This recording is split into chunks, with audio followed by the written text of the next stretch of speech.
Christopher Plunkett of Cascadia Hemp Co. and a dear friend and brother of mine. It is so wonderful to have you on the show today. Welcome to Hemp Barons. It's an honor and a pleasure, Joy. Thanks for having me on the show.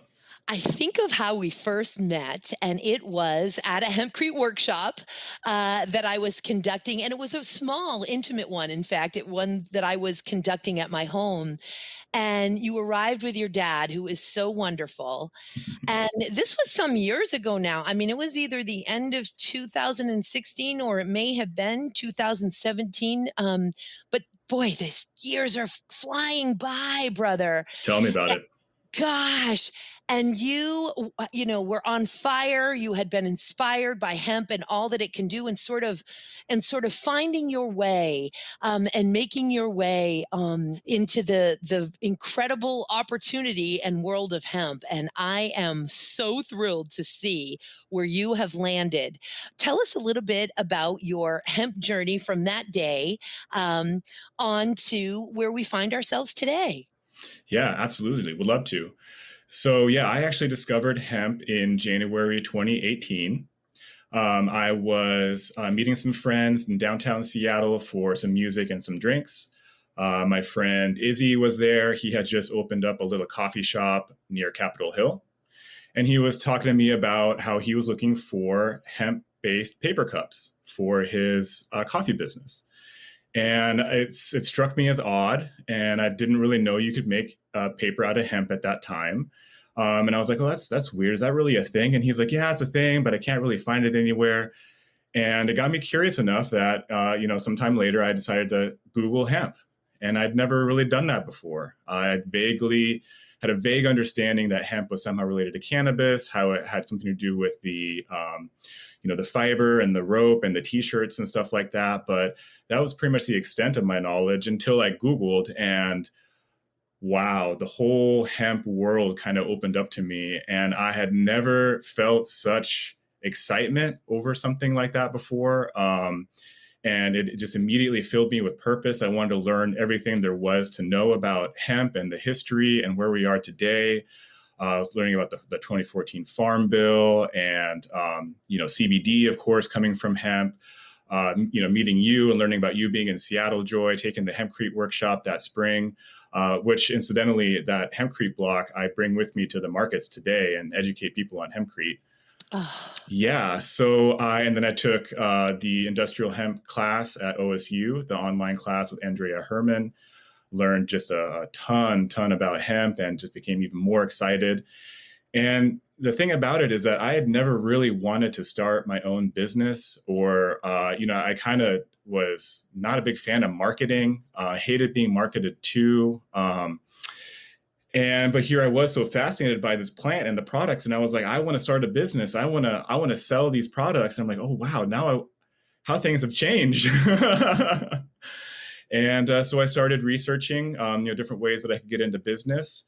And I wanted to kind of start small because I was still working full time as a software engineer here in Seattle. That was my career for the last 10 years or for the 10 years before I got into hemp.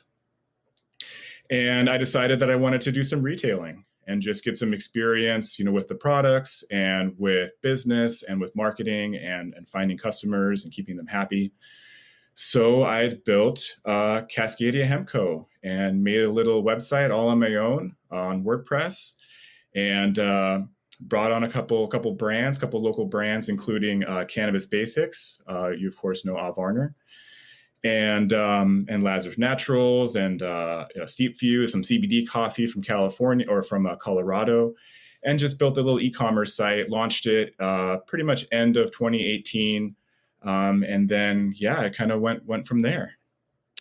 So fantastic. And you even had, and I know we giggle about it from time to time, because I use, of course, that I say, we need hemp farmers. We need farmers to farm hemp, right? And but when you love hemp and when you're so on fire for it, you want to be as much a part of the plant or with the plant as you possibly can. And you had sort of an opportunity and some time and some resources, because a successful little software career there you had for those 10 years in Seattle. you had that urge to get into farming and did that foray. You did that foray. You have, of course, have come to learn, or for yourself decide that farming may be best left to folks who have all of that stuff in place, and labor in place and equipment in place and all of that infrastructure and experience and skill. But you did it, brother. You went for it and you planted hemp and harvested it. It's some of the hardest work in the world. Before we speak some more about the crown jewel here, Cascadia Hemp Company, is there anything that you just want to share? Just the high points, the low points, anything that you want to share about your experience as a licensed hemp producer? Yeah, yeah, definitely. Ultimately, it was just a really big lesson on not biting off more than you can chew. I had never really experienced, a kind of a big failure in my life. I always got straight A's in school. I got into my college of choice, got into my program of choice, got a really good job right out of college, making good money, and did that for 10 years. So I never really experienced, a big loss. So I had a bit of a head about me, and I was like, yeah, I can farm hemp. I figured everything else out so far. I'm going to figure this out. And, of course I did figure it out. I did farm hemp and I harvested, and I have inventory that I still have. And, there's just a lot that goes into a venture like that. And it doesn't even come down to just what you can do, but also the people that you work with, and market forces. And you're taking a big gamble. But yeah, I mean, I don't think anybody saw the crash happened the way that it did. When I made my spreadsheet, my little business plan, I looked at the revenue farmers were making in 2017 and 2018, and I cut that in half.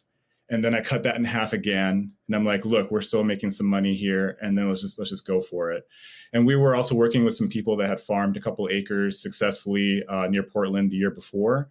But there's a big difference between farming a couple acres of hemp, in your backyard, to, purchasing a new 90-acre property, a pasture land, converting that into a farm and leasing it out to multiple inexperienced farmers, and making sure that it's all going to work out, in this co-op fashion.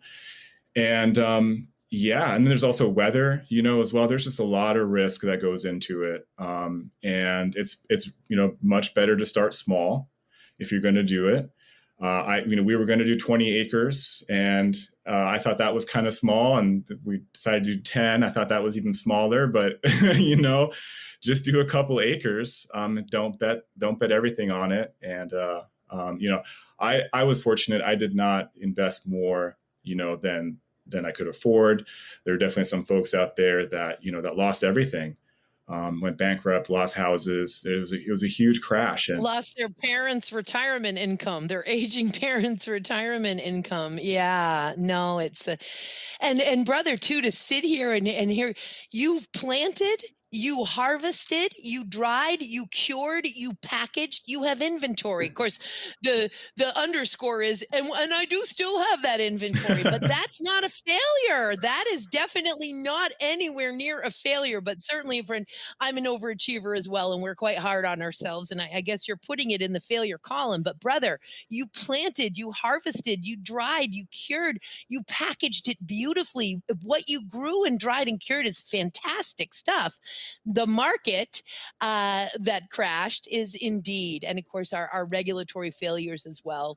Indeed is so much responsible for the experience that you had and that so many others had. But I would say that it's a great success compared to so many of those experiences, and how brave and wonderful that you went through it. Every now and again, I'll speak to folks at conferences and whatnot, and they'll say, even to this day, as recently as 2 months ago, was I want to grow it, I'm going to process it, I'm going to manufacture it, I'm going to sell it, da da da da da, and I, you know. Managed within about 15 minutes to get them to to realize that really they just wanted to be a brand owner. And I said, okay, so we've gotten the growing off the table, right? And they're like, yep, okay, and now we've gotten the processing off the table, right? Yep, and the manufacturing, that too is off the table, right? Yes. So you're going to be a brand owner. Yes. Okay. Even that I don't have to tell you is simply something I basically advise against. The market is already saturated. Um, and the world of hemp is so huge. Why would you get into, producing a hemp extract product at this point, unless it's just amazingly unique? And certainly you can have your formulations with any of these turnkey solutions that are experienced, that are well certified in their manufacturing practices. Take an idea that you have, do the R&D, do the formulation, and package it for you, and even do fulfillment. It's amazing what's out there. So, but I love that you wanted to chew it all. And sure, it was maybe a bit more that you could chew, but you did it so successfully. Now, Cascadia Hemp Co.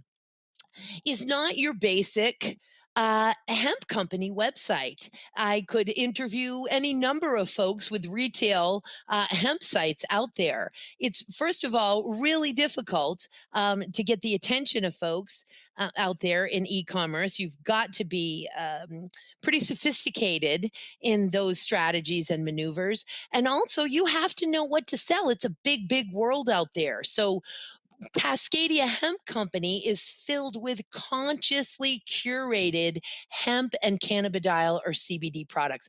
Talk to us about what you go through and why you have chosen the various brands that you have chosen. What does it mean to be consciously curated, and why is that important? Yeah, absolutely. So, every brand owner that steps into this market has to ask themselves, how are they going to be different? What kind of value are they going to offer? What kind of company are you going to be? And, when I got into hemp, I, of course, looked around at what other websites were out there, what other brands were out there. And it definitely became very clear that there are a lot of CBD brands that have their own branded product line, usually tinctures, usually some soft gels, some topicals, maybe some creams. And there's a lot of competition out there. And I was not really in a position, with my level of experience in business and marketing to, have that confidence that I can invest in my own brand of CBD and be successful in that endeavor, especially with all the competition out there. On the other side of the market, I saw websites that were selling, there were marketplace websites that were selling lots of different brands of CBD. These websites I kind of found, kind of generic and impersonal. They had a lot of options, but they didn't really make it clear, which options were for what people. They had a basic blog, some FAQ and stuff like that, but it still was really overwhelming. And also these websites, they sold just CBD. They didn't really sell any other products that can be made from hemp. And, while I do want to, grow and run a successful retail business, and CBD currently is the moneymaker, I'm still here for the plant, for the ethos of the plant, for what it has to offer, in the bigger picture, grander scale. And so it was important for me to incorporate those product categories as well. So the way I'm different is I have a smaller, like you said, more consciously curated selection of brands and products. It's not an overwhelming selection. It's very browsable. It's very digestible. Every brand and product has been picked for a reason. I don't have 10 full spectrum tinctures, and 20 different gummies that are all the same except for the packaging. Everything is there for a reason. And then I provide, as much education and resources as I can to help people find the products that are best for their lifestyle. Is it a full spectrum product? Is it a THC-free product? Maybe a topical is a good place to start. And then, I always like to talk about the other product categories like hemp seed foods. CBD is fantastic. It's helping a lot of people. There's a lot of exciting research and science coming out. It is a truly phenomenal molecule and family of molecules. We're going to be doing a lot with hemp extracts.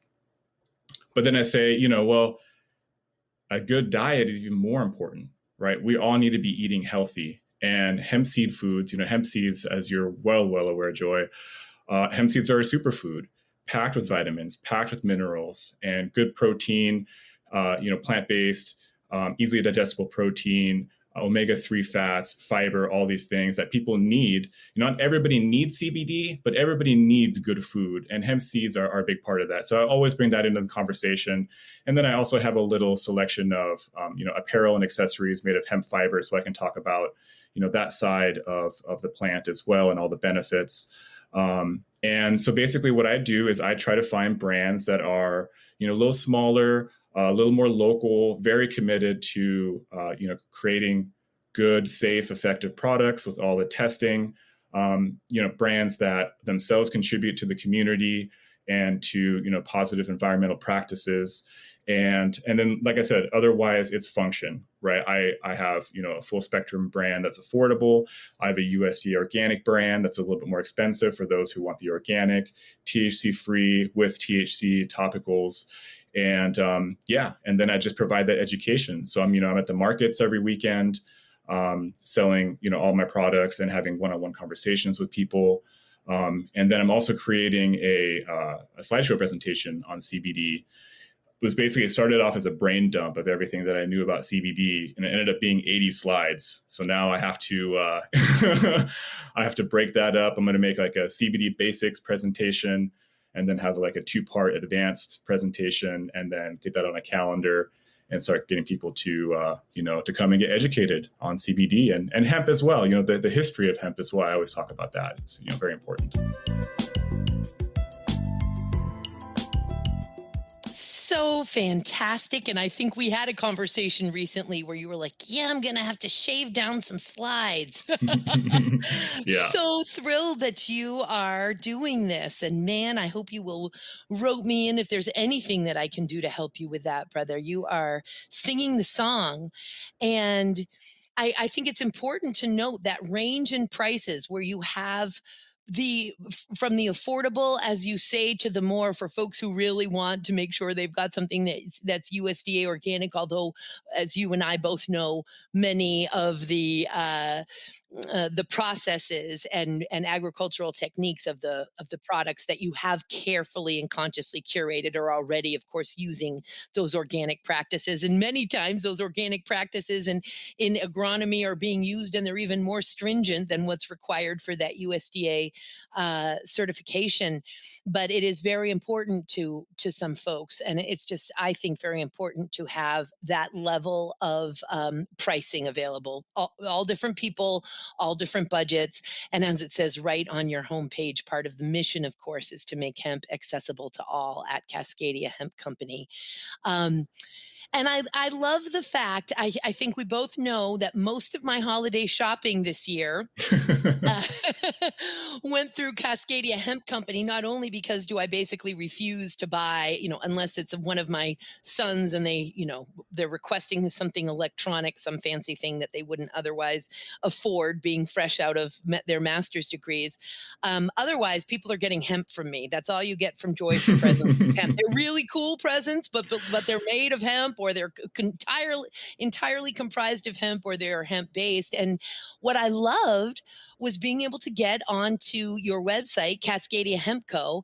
And because you do have these collections, and I love being able to shop by collections, I was able to get basically these gift baskets or these gift packages put together, got my free shipping because you have many rewards. That's another, I think, very special and unique thing about Cascadia Hemp Company, is that you not only sell multiple different types of hemp products, you've got a really robust reward program, including only one of those rewards. It's beyond this, but one of those main rewards is free shipping, orders over $49, and of course a free hemp mask for orders over $79. But there I was putting together these gift boxes of my dream gift boxes to people, and guess who had to do all the work, Kris? You did, brother. You had to put them all together and go to and it wasn't easy, from what I understand. And I know you were so savvy with the software, and you have everything set up so that you can do as much as you can without relying on the post office themselves. And it was during COVID, during the holidays, and I just can't thank you enough for doing that. And also, I believe, and you correct me if I'm wrong, sometimes I can't, sometimes I have a memory of some, and then they say, Joy, we did that for you because of our relationship with you. Don't tell the whole world that we do that. So correct me if I'm wrong, if I'm getting ahead of my skis here, but I believe that during that checkout process, I was asked as part of the software program, another bell and whistle for spending your dollars at Cascadia Hemp Co., if I wanted to add a note, like a gift note. Wasn't I able to do that? Oh yeah, absolutely. And that gets passed through for sure. Definitely. So it was just fantastic being able to put these, and you have items there now that hemp is taking off. I used to be able to keep track of everything. Thank God those days are over when I don't know every single hemp product that is available in the United States of America. For years, you could actually keep track, and I kept pretty meticulous track. A, I'm an expert witness, but B, part of what allows me to do so much influencing at the lawmaking and regulatory side is because I'm meticulous with the data that I derive and report on. And so again, I was able to keep track. I'm not able to keep track anymore. Every day there is new wonderful things. You can look at the menu. I usually call, of course, before I purchase something, is this CGMP compliant, et cetera, et cetera. But the things that I am discovering in these different collections that you have on Cascadia Hemp Co., and one of my favorite snack foods you sell, and I learned about it through you, and it is straight up hemp seeds, but the most deliciously flavored hemp seeds. And I believe that would be Humming Hemp, the Honey Aleppo. That's right. Yeah, that is the only, as far as I know, that is the only food bar whose primary first ingredient is hemp hearts. It's hemp hearts. And that's their bars, and their bars are Mhm. absolutely delicious. And these are the actual hemp hearts in a bag, so they're loose. And I literally shake them up because, of course, in shipping, you never know what the honey powder or spices can shake that thing up. And it's just gotten to the point where I pour it straight into my mouth. I Yeah. love these hemp hearts so much. But just incredible things that you have there. Now, are there any other lessons that you may want to impart to your fellow entrepreneurs and hempsters who really want to get involved in a small business or others involving this incredible, versatile, valuable plant? Yes, yes, absolutely. Lots of lessons for sure. So I would say the biggest lesson that I learned is that there are no shortcuts. You got to put in the hard work, and you got to make smart decisions, and you are going to make mistakes, but you just have to learn from those mistakes, get up every day, and do a little better. And and part of that too is not spreading yourself too thin. So along with farming, I was also trying to run the retail business at the same time. And I was also involved with some nonprofit work. I held some leadership positions at the Hemp Industries Association for a while, or rather the local chapters here in Washington and the PNW. And I really enjoyed doing that, but it did take a lot of time away from me building my businesses. And so I definitely encourage people to get involved with nonprofits and with community organizations, but just make sure that you have a main thing that you're doing and do it well. Really focus on it. Great things come from staying focused on a problem until it's been solved and it's done. Now there's always, how done is done enough, and you do want to enjoy life and do some other things, but there's definitely, there's no shortcuts. You're not going to get rich quick. And the best businesses are built with a good foundation, and that just takes work, and that takes time. And it also takes, and thank you so much for that 10 ways from Sunday, because of course I think both of us were raised with the proverb, anything worth doing is worth doing well. And if we could bottle and sell that to folks, especially when it comes to hemp, and we need customers and consumers to have a positive experience when they're making a transaction with hemp, and when they receive even the packaging and the shipping, and the way that it was packaged and shipped, which by the way, yours are always so carefully packaged. And I love getting the little handwritten note. And I happen to know from others, of course, we're friends. So I'm usually going to get that handwritten note because you see that it's coming to me. But I have certainly spoken with your other customers and happen to know that everyone gets a handwritten note on their order form thanking them for their package. And every now and again, there's a sticker or a little free something in there, Yep.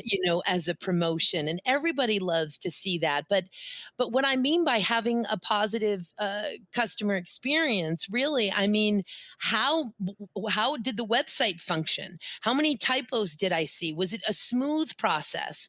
Um, all of those things, you have worked out all of that. And it's just very, very important, A, for success, and B, for that consumer experience. You then really, I think, move on to build that and nurture that relationship with your customer. So I get not too many emails. I get just the right amount of emails from Cascadia Hemp Company, oftentimes with some really fantastic information, and or a promotion or a sale, or reminding me that I have reward points, and do I want to spend them? And usually there is a birthday or a holiday coming up, and it reminds me, yes, I do, and I appreciate those because I need to get that.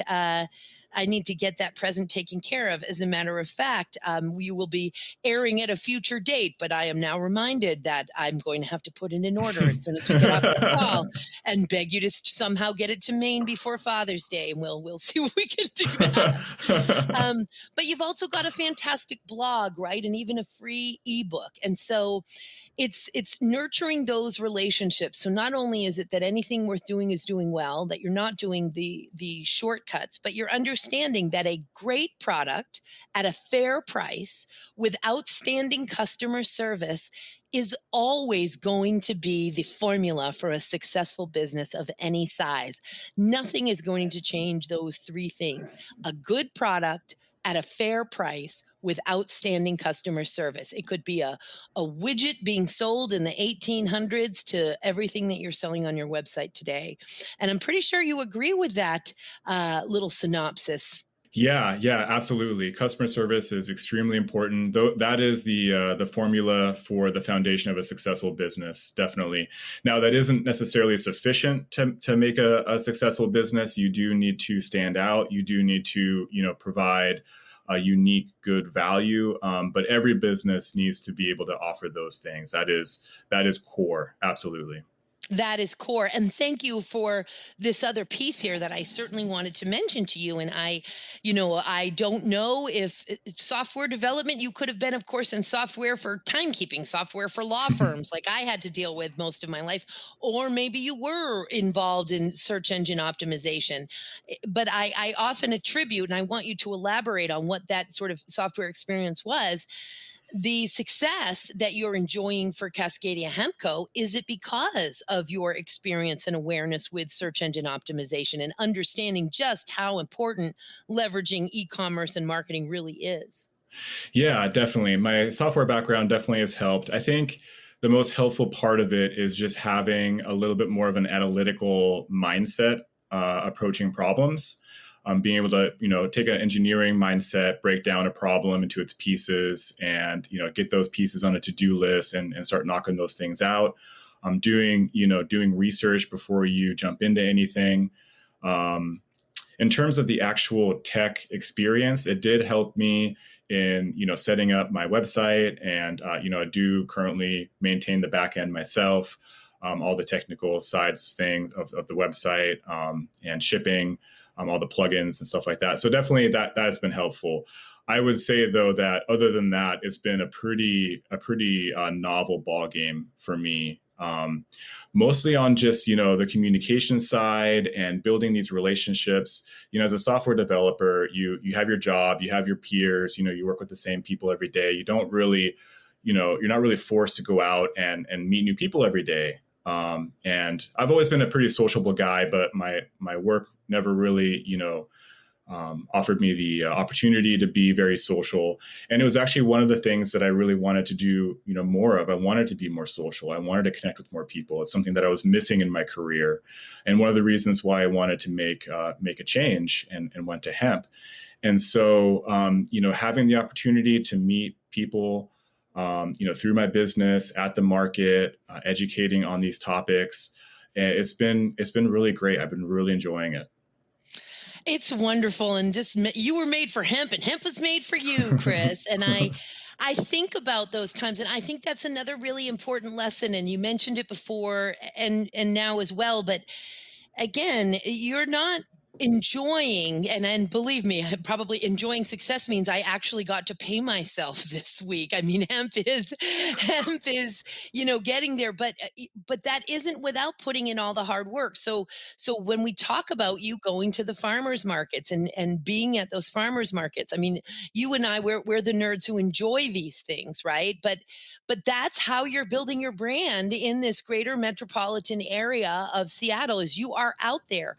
And the markets are on Saturdays, and they take up your full, you got to set it all up, spend your time there with a smile, interacting with everybody, and then break it all down and bring it home. Your Saturday is gone. That's your Saturday. Maybe you get Saturday and Sunday. Oh, Saturday and thank you for that, brother. So there's your weekend. So again, folks, it's unless you're such a bazillionaire that you've got all the money to throw at SEO and you don't need to do that hard work, you are not going to achieve success. We're talking really, Kris. I wanted so much to have you on the show today, and I'm so glad that I have you on the show today to really speak to that small operator, that person who really wants to make a go of it in hemp, but to understand the true sacrifice and time and commitment that it takes. So not only are you at your computer more than 40 hours a week doing this, you're the owner of this business, so you're investing your time in it. But and it's not just the summer around here. Those farmers markets, what are they, May through November? How long do the markets last? Yeah, so the Fremont Sunday market is normally year round. This year they took January, February off because things were already kind of slow with COVID. Next year they may continue to do it through the winter months. The South Lake Union Saturday market just started beginning of this month. It runs through September. And then also in September, October, and November, there's going to be a 2-day night market each month. And those are going to be really, really fun. They've been hits in the past. I haven't had the opportunity to vend at them yet. I was going to do it last year, but COVID, of course, shut down all the markets. Right. So I actually started going to the Fremont market last year in the spring before COVID really hit. And I was just getting things going when the markets shut down. Yeah, and they didn't. Mm-hmm.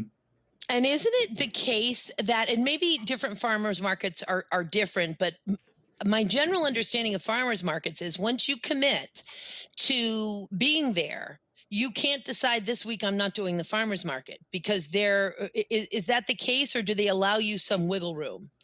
There is some wiggle room. Yeah, the folks that run these markets, they're really great. They, of course, ideally would have people commit as early as possible and show up, when they say they are, of course. But, if you're sick or whatever, or if things come up, they do understand if you have to cancel. They do ask that, you do so, earlier the better, of course. I've been pretty much going to every single market every single weekend just because I just want to maximize my exposure and get out there as much as possible. It really is one of the core ways that I'm connecting with the community here. And in my marketing in general, I'm targeting, a local Seattle PNW niche. I do have customers outside of our region here, but mostly I connect with folks that are around the Seattle area. Which I think just is so fantastic. And I've been out there with you one day, and I can't wait to do it again. And I remember I felt so bad because I hadn't done it in so long. It's like being at a trade show, an ongoing trade show. And by the way, I'll just make a note to folks that, to get a trade show booth for a small operator, and especially one where you have to travel. Let's say that you're spending $2,500 on the booth. You're shipping all of your stuff. Maybe you're driving. Maybe you're having to ship all of your inventory. Maybe you need to have a couple of people there to help you run the booth. You've got an airline ticket. You've got the hotel. You're taking your chances that these thousands of dollars that you're spending on that trade show booth at that one conference are really going to pay off when you're at a conference generally with everybody else that's in hemp. So so at these farmers markets, you're stationary, it's affordable, you're building this solid base drum of loyal customers in your own community while, of course, the SEO is happening. But it's just fantastic. And I just remember the folks would come because this was right before COVID really shut everything down in Washington State, and we were out there, and people would come and ask questions, and I'd be like, "Oh, Kris, will you let me answer this question? Please help me answer this question." I love the interactions with people who, I love to sing the song of hemp, and it has just been so long since I have been able to interact from a booth with the locals, and I just can't wait to do more of that with you again, Kris. It's just you're such an inspiration. It is such a pleasure to watch your rise, and what a mentor you are to folks on every level, from students to small business folks to even experienced business people who are just getting turned on to hemp. It's really wonderful to watch this and just to witness your evolution in the hemp space. So much success. Before we go, is there anything that I haven't asked you, or a message that you want to make sure you tell our listeners before we part ways for now? Yeah, certainly. No, I really appreciate that. I do have a couple other little lessons that I can share with, other would-be entrepreneurs. One is, when you start looking at the hemp industry, there's a lot of really awesome stuff happening, and, really, really amazing people such as yourself, Joy, who've been working in the industry for a long time, and really shaking things up. And it can be, you can definitely get a bit of imposter syndrome in this industry, as is the case in software as well. There's a lot of really, super smart, intelligent people working in software, and not every engineer is a genius, but every engineer has something to offer and has value to provide, and matters. And that's also true in hemp as well. So the lesson is you don't have to do something necessarily revolutionary to matter in the hemp industry. We need warriors, we need soldiers, we need people that are out there beating that drum. If you are educating people on hemp, if you are selling products in good faith, good products that people, that's safe and that's good for people. If you want to invent something, that's cool too. But, if you are doing those things, if you're doing something like that, then you are contributing and you matter, and don't let anybody, tell you otherwise. Oh, love that. I got chills on that one. Continue. Yeah, and the other one is, really be careful who you work with. And, somebody doesn't need to necessarily have malintent to bring, damage to your business and to your brand and to your name. You really need to be careful, do your research, get to know people, be a skeptic, be a critical thinker, and just be really careful with who you work with. It can really make the difference. And there are good people out there, well-intentioned people that frankly just don't really know what they're doing. And if you don't know what you're doing, don't partner with someone who doesn't know what they're doing. So just be really careful, do your research. And but it is good to work with people as well. You got to be able to get out there, meet people, see what's going on, and find the good things to do. What a bunch of fantastic, good advice. Thank you so much for that. And we could do a whole nother show on just that last bit of advice, because I think some of the stories can be fascinating. And I also find that there are folks out there that sort of it's so complex because they're new, and they say, "Oh, I just met so and so and they're an expert and I don't have to think anymore because they're going to take care of everything." And over we see they did not take care of everything. They were not an expert. You needed to keep thinking. And so that due diligence is just so very important. And checking references and all of those things, past customers, past clients, all of that is so important. What a great bunch of advice, Kris. Well, I'm looking forward to connecting with you in person soon. And just thank you so much for being on the show, Kris. We can't wait to have you back again. And I'm getting online the minute we get off the show here, because I've got to place an order at cascadia-hemp-co.com.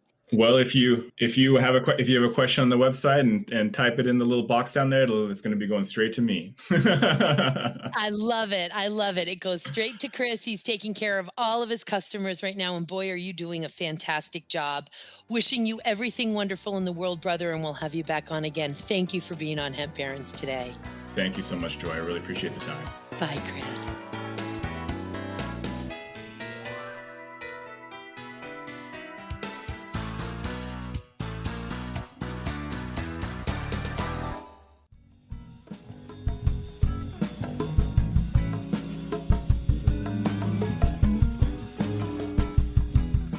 Hi, listeners. This is Maggie Kelly, co-host of the Cannabis Capital podcast, Blunt Truths from the Cannabis Economy. Join me and my co-host, Ross O'Brien, leading venture capitalist and the author of Cannabis Capital, How to Get Your Business Funded in the Cannabis Economy, as we go beyond the headlines and remnants of the green rush. If you're a cannabis investor or entrepreneur, join us for thought-provoking, elevated conversations on the cannabis economy. Cannabis Capital, the podcast, premiering Thursday, September 16th. Okay, so pretend that you're done. I'll say, can you hear me? Is this thing on? And you say, Ross, I told you we're not done with the promo yet. I love that you want to script an interruption. I think it's funny. Is it not funny? Do you guys disagree? I think a lot of things are funny.